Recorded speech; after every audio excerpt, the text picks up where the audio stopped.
ఈరోజు దేవుని వాక్యము ఆదికాండము 1వ అధ్యాయము 14వ వచనం.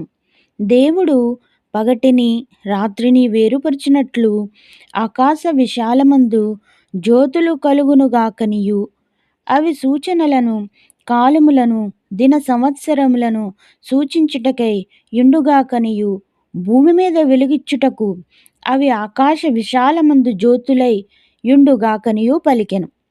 ఆ ప్రకారమాయెను. దేవుడు ఆ రెండు గొప్ప జ్యోతులను అనగా పగటిని ఏలుటకు పెద్ద జ్యోతిని, రాత్రిని ఏలుటకు చిన్న జ్యోతిని, నక్షత్రములను చేసెను.